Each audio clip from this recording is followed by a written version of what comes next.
In the silent dark of space, something strange appeared. It was not a ship. It was not a meteor. It was a signal.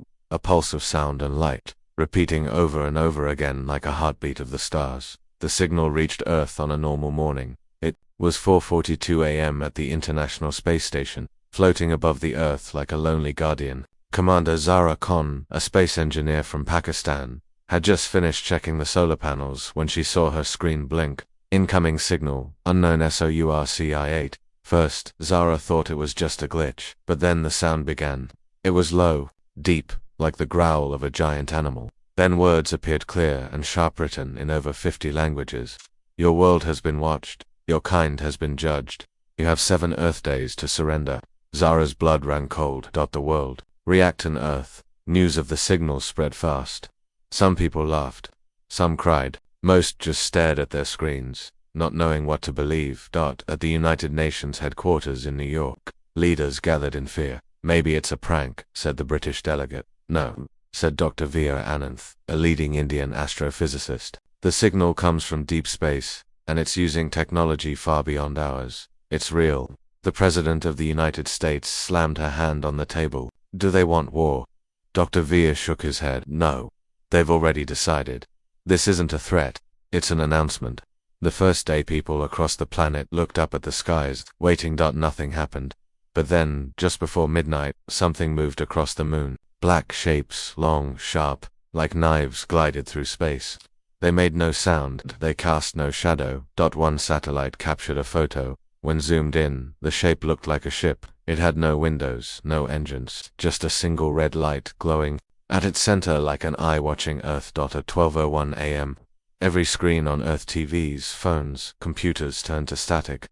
Then a voice spoke. This is the end of your silence. You have 6 days left. And the screens went dark again. The sky burns by day 2. Fear ruled every city. People ran to bunkers. Families rushed to airports. Others stood in prayer, waiting for a miracle in Tokyo. Thousands gathered in silence, staring at the red dot now floating above their city. In Johannesburg, riots broke out. In Lahore, children asked why the stars were angry. The alien ships did nothing. They hovered still as statues, watching that night. Earth sent a message back. It was a simple one. We do not surrender. An hour later, the moon base Alpha, Earth's only permanent base on the moon, was destroyed. The explosion was visible from Earth like a tiny star going out. The message was clear. Resistance would not be allowed. The scientist and the secret Veer was working alone in his lab when he noticed something odd. The alien signal was repeating, every 37 seconds. Why repeat a message? He whispered to himself. Unless it's not just a message. He ran calculations. The signal was not just sound. It carried patterns, mathematical shapes too perfect to be natural. That it was a test, like a puzzle, like they wanted to see who on Earth could solve it. He decoded part of the signal. It read, trial failed. Species, primitive, status, clear for cleansing. Veer sat back in his chair, heart pounding. It wasn't a warning. It wasn't a message. It was a final decision. Earth had already been judged. Commander Zara's discovery back in orbit. Commander Zara Khan floated inside the ISS, staring at a new message on her screen. She had been tracking the alien ships for 48 hours. Their movements were strange to smooth, to perfect. Then she noticed something else. They were following Earth's satellites, but avoiding one. That satellite, she realized, was part of a secret military project from the Cold War. Long thought dead. Zara tapped into its old system. It was slow, rusty, but still working. What she found shocked her. A hidden Earth-made AI was still alive in orbit. It had been watching the alien ships. And it had begun to fight back. A spark of hope. The AI called Sentinel-9 had no voice, but it began sending data to Zara. She copied the files and compressed them into a small black box. This could be our only chance, she whispered. She prepared to send it to Earth, but just as she did, alarms screamed inside the station. One of the alien ships was moving. It was coming toward her. Fast. Zara loaded the black box into the escape pod. She set the coordinates for Earth's largest resistance base deep inside the Himalayas. Go, she said, hitting the launch button. The pod shot away. Seconds later, the ship fired. Zara watched the fire grow closer, and then the screen went black. Earth listens. The escape pod landed safely. The resistance recovered the black box. Inside was the data. Maps of alien ship weaknesses. Communication codes. And one final video from Zara. Her voice was calm. If you're seeing this, I'm gone. But I found something. They're not gods. They bleed. They fear something, maybe us. Fight, even if it's the last thing we do. Fight. The final message on day 3, the alien ship spoke again. Your time is over. You had your chance. This world will be erased. Resistance is punishment. Prepare. Every leader on Earth stood before cameras, in different languages. They all said the same thing. We will not kneel. And the skies, once silent, began to rumble. The real war was about to begin. The sun rose over Earth on day 3, but it didn't rise alone. All across the world, people looked up and saw them. Giant black ships floated above the clouds. Some looked like long arrows, others like broken moons. Their shapes didn't match any human design. They made no sound, no radio signals, no communication, just silence. But then the clouds began to glow red, and Earth knew the war had started. The first strike at exactly 9 a.m., an alien ship moved over the Pacific Ocean. Beneath it was Earth's largest naval fleet, 20 warships from 10 countries. The fleet fired first. Missiles, torpedoes, lasers, everything. The alien ship did not move. Then, without warning, a red beam shot down from its center. One by one, Earth's ships disappeared. Not exploded, just vanished. No fire, no sound, just silence and then empty ocean within 60 seconds. 5,000 soldiers were gone. The world watched live on television. Zara's message lives on inside a hidden mountain base in the Himalayas. A group of scientists and soldiers stood in silence. On a table before them was a small black box, the one sent by Commander Zara before she died. A technician connected it to a screen. Lines of alien code appeared, along with a single video. Face showed on the screen. Her voice was calm, even as alarms echoed behind her. They can be hurt, they bleed, but not with our weapons. They fear dark light, a frequency they can't block. I found traces of it in a Cold War satellite. Use it. General Rafik Khan, the leader of Phoenix Cell, Earth's largest underground resistance group, watched with a stone face. We'll give them darkness, he said. The fall of cities. The sky turned red over many cities. In Paris, the Eiffel Tower was turned to ash in seconds. In Beijing, a single ship dropped a strange blue mist. People froze in place, their minds wiped clean. In Cairo, resistance fighters tried to take down a scout ship with rockets but were burned alive by a heat wave that melted concrete. Yet, in the ruins, humans did not surrender. People started moving underground. Subway systems became shelters, old bunkers were reopened, radios buzzed with secret messages. We are still here. The fight was only beginning. The codebreaker in a dark room in New Delhi. A 17-year-old coder named Arav watched the signal loop over and over. He had no weapons, no team, just his laptop and Zara's message. He noticed something strange. Each alien ship sent out a constant pulse like sonar, but one ship over India had a small glitcher-click sound every 10 seconds. He sent a message to the Phoenix Cell. I think I can crash it. If I sync that click with a power surge. They responded, try, we'll cover you. Arav connected his hacked laptop to an old weather satellite. Outside, alien drones flew overhead. Inside, Arav pressed enter. There was silence, then a sound, like thunder. The ship over India began to spin and crashed into the ocean. For the first time, Earth shot down an alien ship. Zara's friend, a survivor. Meanwhile, far above Earth, another person was still alive. Commander Zara's close friend, Liu Wen, a Chinese astronaut, had survived the explosion of the ISS. He floated in a broken module, running out of air, but he wasn't alone. An alien drone floated near him watching, but it didn't attack. It just stared. Wen whispered, "Why don't you finish me?" The drone played a sound, a recording Zara's voice. "When if you're hearing this, I didn't make it. Tell Earth, ... They don't want peace. They want control. But they're not gods." The drone blinked once, then turned beyond, vanished into space. Resistance rises across Earth. Small wins gave people hope. In Brazil, forest fighters used EMP mines to crash to alien probes. In Nigeria, a scientist discovered alien armor could be broken by ultrasonic vibrations. In Iceland, a volcano eruption destroyed an entire alien landing site. Dr. Viet, the scientist from the UN, shared a new theory. "These ships are automated," he said. "The real mines are elsewhere. That gives us time." General Rafik made a decision. We must hit back, not hide. The ambush Phoenix Cell launched a bold attack. They lowered a scout ship into a canyon using hacked radio signals. Once it entered, explosives lined along the walls went off. Boom. The ship cracked open like glass. Soldiers ran in and took pieces of alien tech. They had no idea what it did, but they knew it was a start. But as they celebrated, a bright light flashed in the sky. A larger ship had detected the ambush. It fired once. The mountain shook. 200 resistance fighters were lost. But the world now knew something important. Alien ships could be destroyed, captured that night. In the Phoenix base, a radio buzzed. I have information. I am not your enemy. They found a man outside the base. He wore alien armor, but he was human.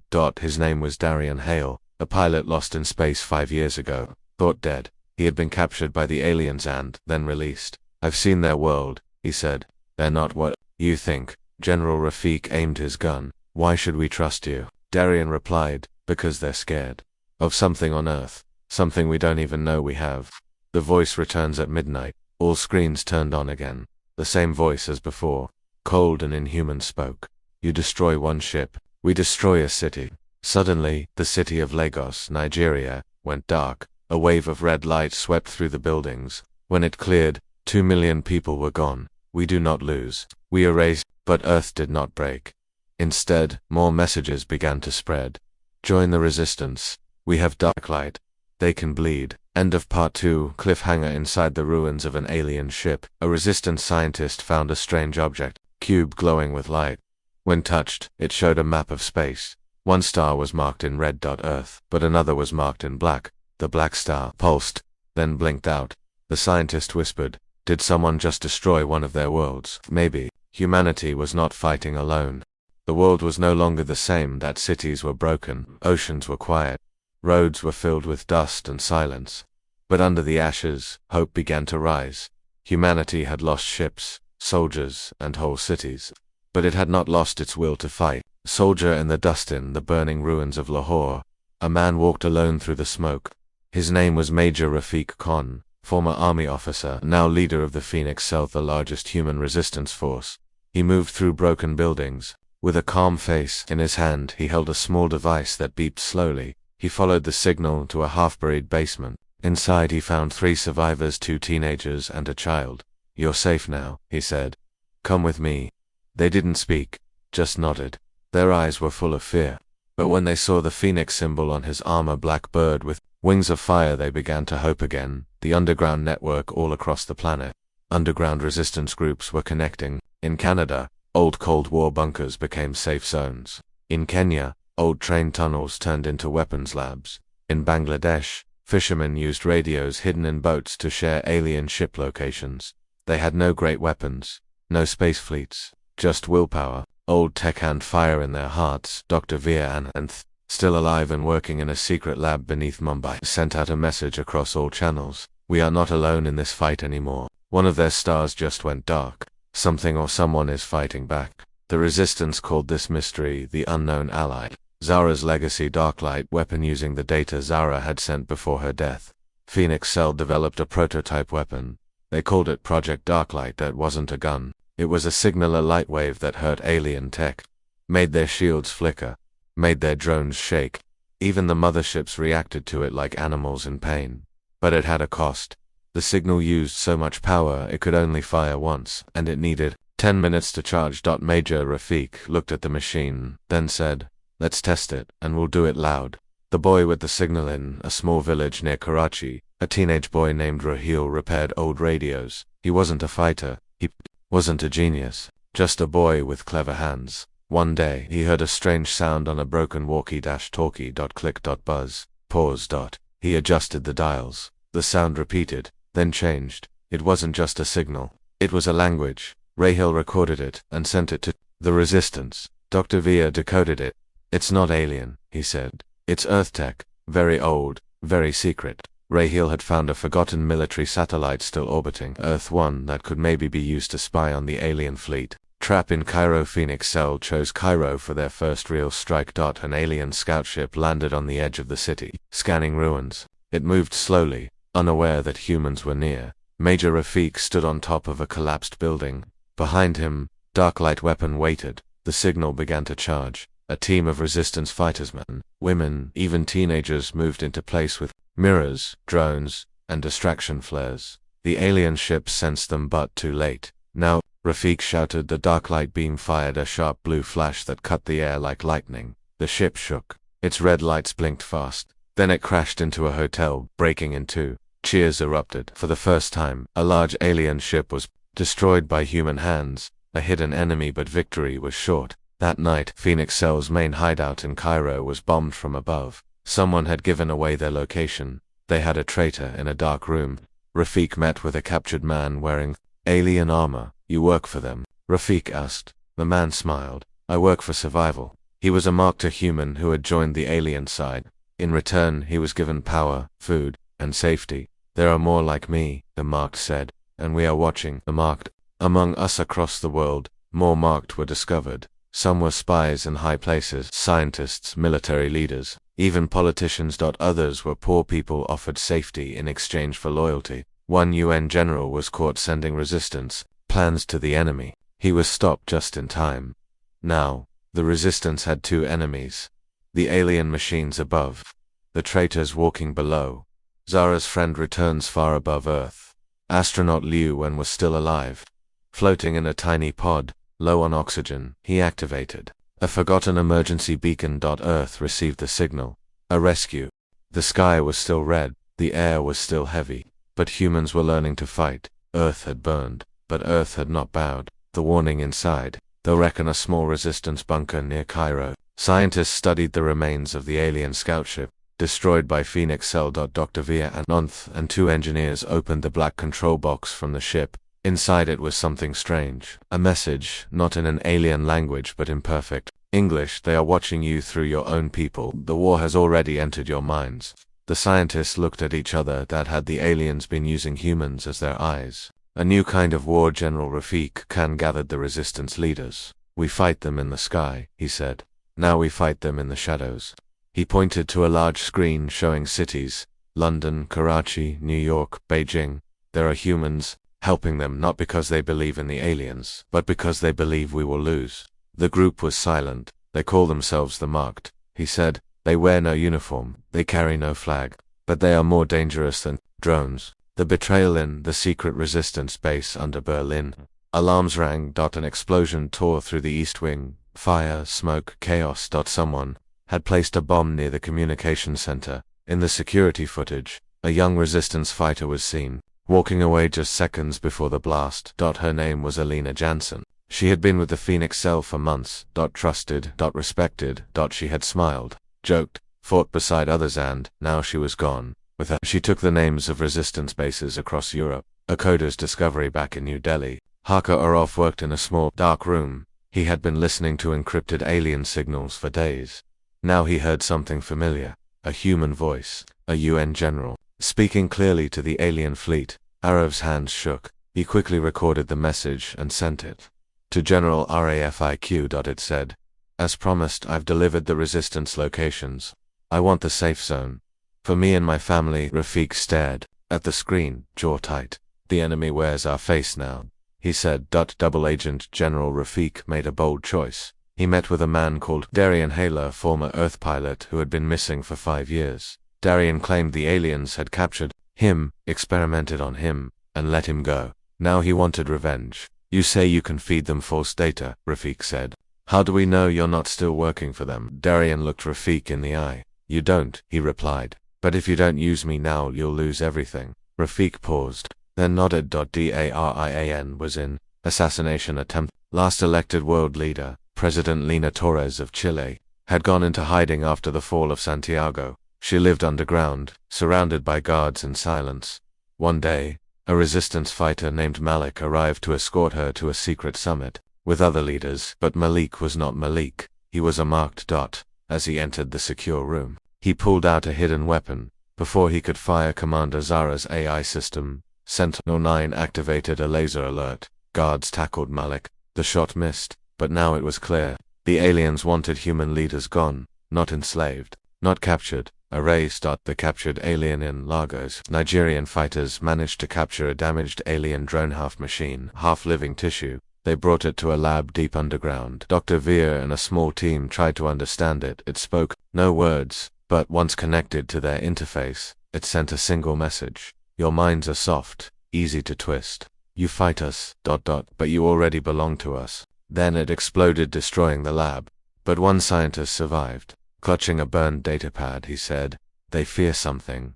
They don't say what, but they fear it." The real Missionarian Hale gave the Resistance fake coordinates and sent them to the alien mothership, pretending they were the real Phoenix base that the aliens believed him, and launched a massive attack on an empty desert. It worked. The Resistance had bought time, but now, the real plan had to move forward. Dr. Via Arov and a team of experts had one goal: break into an alien-controlled tower take over their drone signal. The silent control tower, they found it in the mountains of Kazakhstan, hidden by cloaking tech. Drones circled the sky above it like silent birds. The tower pulsed with red lights. Darian led the team in. They fought machines, shot down metal guards, lost 3 fighters at the gate. Inside they found a massive black room with glowing screens. In the center, a chair shaped for a human. Why? Who had this been made for? Darian sat. The screen lit up. A voice spoke. Alien, not robotic. A human voice. "Welcome back, Subject 6. Darian froze. "Subject 6? Rafik asked. Darian stood slowly. "I don't remember that name," he said. "But maybe I was never meant to." Cliffhanger ending. At the bottom of the tower, they found a pod. Inside was a person, a woman, human but asleep, connected to wires. They woke her. She opened her eyes and whispered, "I'm not from Earth. But I was born here." Rafik stepped back. "Who are you?" he asked. She looked up at the red lights above and said, "I am what they fear, and I've been waiting for this fight." Earth was surrounded. Alien ships filled the sky. The gate near Saturn had opened, and more war machines were coming. But Earth was not alone, not anymore. One last meeting, in a secret base under the Himalayas. Earth's last resistance leaders gathered: General Rafik Khan, Dr. Via Arov, the young hacker commander Zara Hale, pilot of the Valkyrie Kaya, the human weapon hybrid in Unit 1, the old war machine, now fully active. They knew what was coming. "They won't just attack," Rafik said. "They'll erase us." Kaya stood up. Her voice was calm. "Then we make them bleed first." The 2 fronts. The battle would be fought on 2 fronts. In space, the alien superfleet was entering through the Saturn gate. On Earth, the AI weapon Protocol 0 had activated.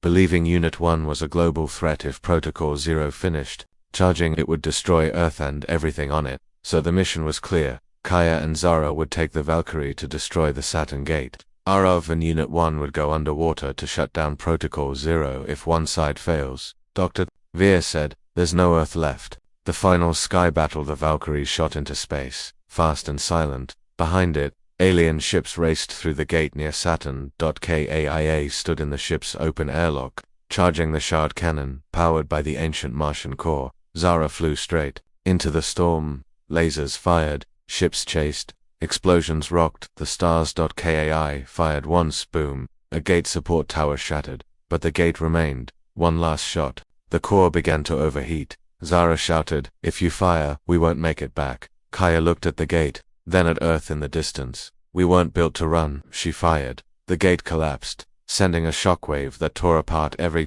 alien ship nearby. The Valkyrie spun, burning, falling. Kaya smiled. "Tell Earth. We won." The ocean mission deep under Earth's oceans. Arov and Unit 1 entered the Protocol 0 vault. It was dark. Silent.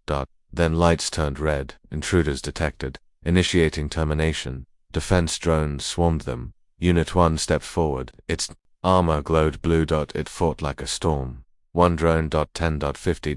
Each one fell. But the vault core remained. Arov ran to the control panel. Started typing. The system needed a code to shut down. Unit 2 1 stepped beside him. "I know the code, but I must link directly. It will erase my core." Arov hesitated. "You'll die." Unit 1 looked at him. "I was born to end a war." Then it linked to the core. Termination sequence cancelled. The ocean calmed. Unit 1's body dimmed. Then fell the silence across Earth. People looked to the sky. No more ships, no more lasers. Just silence. A new kind of silence. Peace. 1 year later, Earth was rebuilding. The Resistance became the New World Council. New cities were being built on old ruins. Children played in fields once burned. Kaya survived, but her powers were fading. The alien tech in her was quiet now. Dr. Via worked to help others like her hybrids, born from war, now part of peace. Arov was no longer just a hacker. He was a symbol of the new generation. Smart, fearless, human. Final message in the last scene. Kaya walks through the Phoenix Cell Memorial Garden. She stops at a black stone. Carved into it, they outnumbered us. They outgunned us. But they didn't understand what we were made of. She looks up at the stars and smiles. The war on the surface was visible. Explosions, red skies, burning cities, but deep under the ice, another war had started, a war no one could see. Whispers from the cold in the freezing silence of Antarctica. A strange signal had been picked up by a forgotten research station. A radio operator, one of the few people still living there, heard a repeating sound every night. Click, click, pause, click, click, pause. He thought it was just static, until the sound began to form words. Still here, still fighting. The message was not human, but it also wasn't alien. A secret buried deep. General Rafiq Khan, after hearing the report, called for a secret mission. He gathered a team. Dr. Veer, the scientist who cracked alien codes, Darian Hale, the pilot with a lost past, Arav, the teenage hacker, and the mysterious woman they had awakened in Part 4. Her name was Kaya. We go to the ice, Rafiq said. We find out who or what is sending that message. They flew on a stolen alien transport ship, powered by darklight batteries. It was silent, fast, and invisible to alien radars. When they reached Antarctica, snow covered the sky. The ground was cracking. The cold bit through their suits, but they followed the signal down. Beneath the ice shelf, Discovery, the old base, they found it. A hidden Earth base, built over 60 years ago during the Cold War. It had no lights, no power, no human life, but it was not empty. Inside, old machines still blinked. Wires still hummed. Something was alive in the walls. Kaya placed her hand on a control panel. The base powered on. A voice spoke, deep and mechanical. Welcome back. Directive Unit 117. Operation Starwake, still active. Everyone turned to KAIA. Dr. Veer whispered, You've been here before. Kaya nodded slowly. I was made here. Kaya's truth in the warmth of the control room. Kaya told her story. She was not fully human. She had been created in this base, using human DNA mixed with alien tech captured long ago. The project was called Starwake. Her body aged slowly. Her brain could read alien code. Her presence triggered old Earth defense systems. She was built for one thing, to fight what was coming. But we stopped the project, she said. Before it was complete, the humans who created me, were afraid of what I might become. Beneath the ice, the war machine further below, they discovered something massive. A machine the size of a stadium. It had no name, just numbers. Unito X.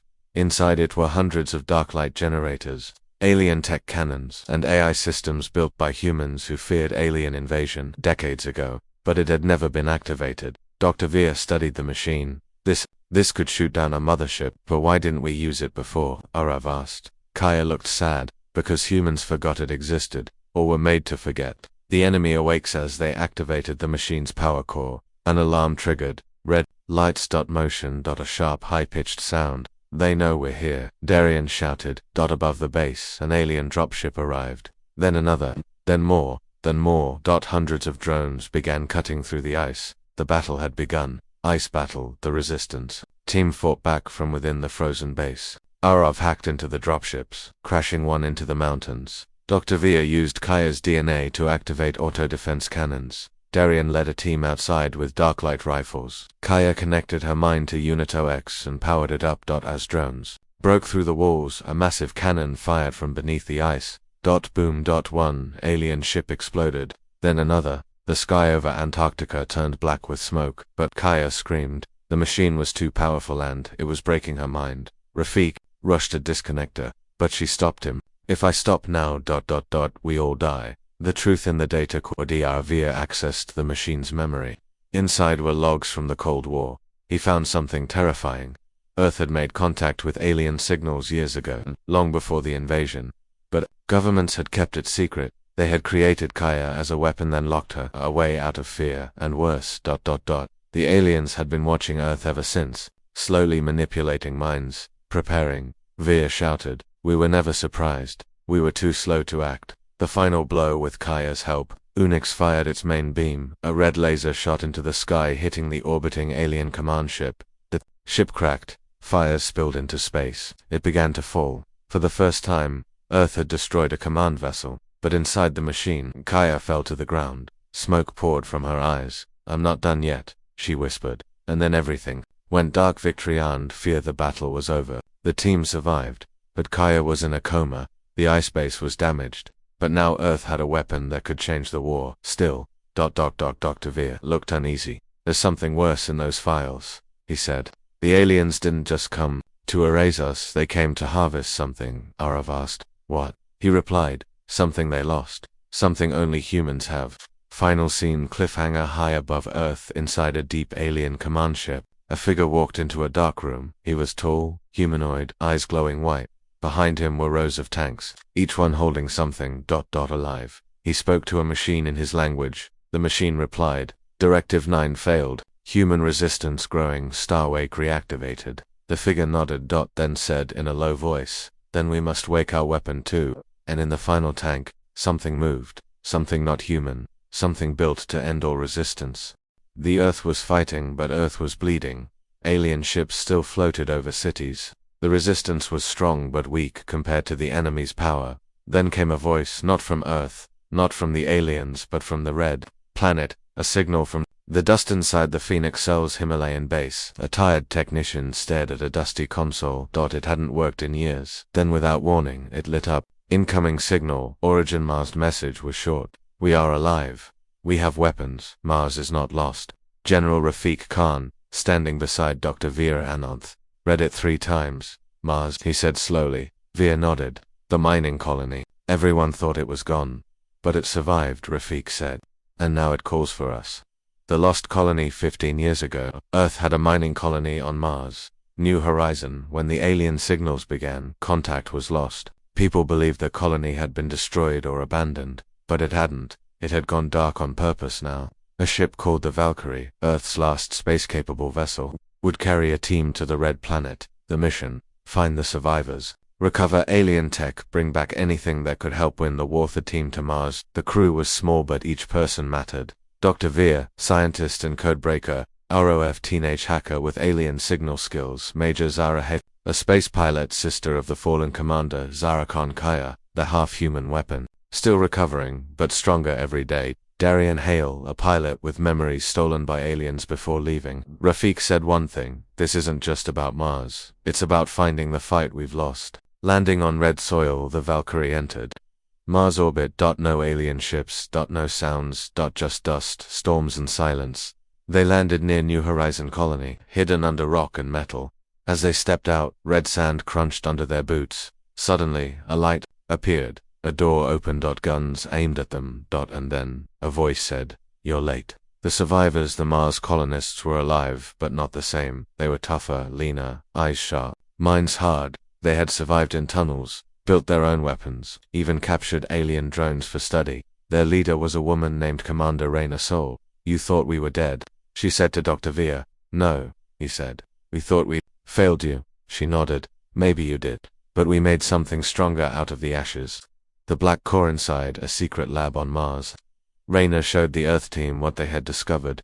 A black object, shaped like a heart, floating in the air. Alien tech, alive and afraid. "It's called a void core," she said. "It powers their ships, but it also learns." When we touched it, it screamed. Kaya stepped forward. The core pulsed. It turned red. "She is the key," Raina said. "It fears her." The secret beneath Mars. The colonists had found something else. Deep under the surface, inside ancient Martian caves, were strange walls. Not alien. Not human. Something older. Inside the walls, carvings showed tall figures, falling from the stars, fighting machines, a giant storm, swallowing planets, and one message in a language Earth had seen before on the alien ship Kaya activated. "What you fear fears us." Kaya stared at it. "I've seen this before," she said. "In my dreams, a weapon of the past." Below the carvings, buried in the stone, was a machine, rusty, ancient, but powerful. The Martians called it the Shard. Kaia. Touched it. It powered on. The carvings lit up, and a voice spoke, not in sound, but in the minds of everyone present. "You have awakened the legacy. The builders are gone, but their wrath remains." Suddenly, the ground shook. The void core screamed. And a signal shot into space. "The enemy responds above Earth." Alien ships turned. One ship broke orbit, then 2 more. They were heading toward Mars. In the Phoenix Cell base, alarms rang. General Rafiq watched the radar. "They know," he said. They know we found something they fear. The battle begins. Mars sky darkened. 3 alien warships arrived. Martian defenses activated. Ground turrets fired drones, launched humans ran into bunkers. The Earth team worked fast. KIA powered the shard weapon. Arav connected the void core to an alien signal jammer. Dr. Veer calculated the firing arc. Zara flew the Valkyrie into the sky to bait the alien ships. One by one, their new weapons hit the targets. Boom, boom, boom. The ships fell. Mars held its ground. A new signal after the battle. Arav showed everyone a new signal he decoded. It was from deep space, but it wasn't from the aliens.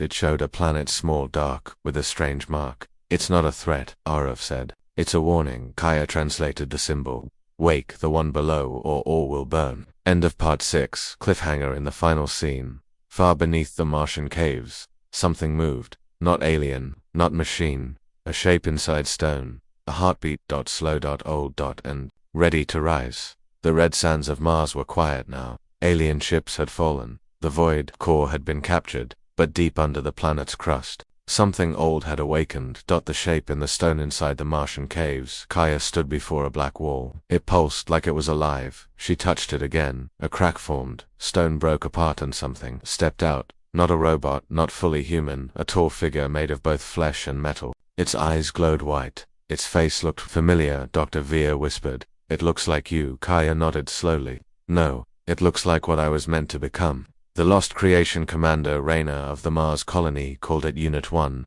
Records in the base showed it had been built by humans 70 years ago during the Starwake program. It had been Earth's first attempt to build a hybrid weapon, part human, part machine, powered by alien technology. But they feared it. They buried it. Now, it was awake. Kaia walked up to Unit 1. It looked down at her. And spoke.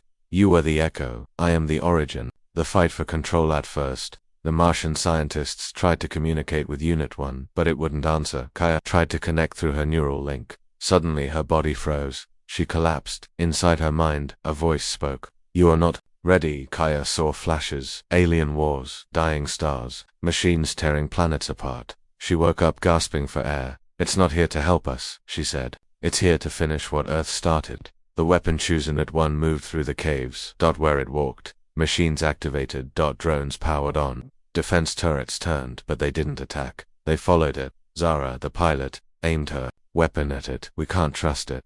Dr. Veer held her back. "It may be dangerous, but it may be what we need." Then Unit 1 stopped. Turned. And said, "The alien fleet is growing. Earth cannot win, but with me, Earth can survive." The choice back at the Martian base, the Earth team argued. Rafik, speaking from Earth via satellite, said they should bring Unit 1 back. Raina refused. "It's too powerful. If it turns on us, Earth is finished." Arav discovered that Unit 1 had already sent signals toward the alien fleet. "I think it's challenging them." Kaya stood up. "We don't get to choose what saves us anymore. If this is our weapon, we use it." The trial to prove its loyalty. Unit 1 offered to fight a mothership alone. It launched itself into space. No ship, no guns, just its own body. The Earth team watched through a satellite feed in orbit. An alien command ship moved toward Unit 1. Its cannons fired. Unit 1 vanished in the blast. A second passed. Then the ship split into, ripped apart by invisible force. Everyone on Mars gasped. Kaia whispered, "It's faster than their eyes." The hidden memory. Later that night, Arav and Dr. Veer discovered something strange in Unit 1's code. A locked file. They cracked it open. It contained video footage, old, black and white. Earth generals, years ago, speaking. "If aliens invade, we'll activate Unit 1, but if it disobeys, we end all life to stop it." A failsafe, a secret device called Protocol 0 hidden deep under Earth's oceans. A weapon that could wipe out Earth, and the aliens with it. Veer looked at Arav. They made a weapon, but they feared it more than the enemy. The return to Earth. Unit 1 returned to Mars. His body was damaged, but healing fast. Kai stood beside it. She no longer feared it. "I feel like I was made to finish what you started," she said. Unit 1 looked at her. "You are not the copy," it said. "You are the upgrade." Cliffhanger ending on Earth. General Rafik received new reports. Alien ships were gathering near Saturn's rings. A large structure was forming, not a ship, but a gate. Something was coming through. At the same time, Earth's oceans began to shake. Underwater sensors detected activity near Protocol 0. The AI inside it was waking up. Earth detected unstable power match. Weapon Unit 1 located. Begin termination protocol. Kaya looked up into the sky. We have one war left, and it's not just against the aliens, it's against our own past.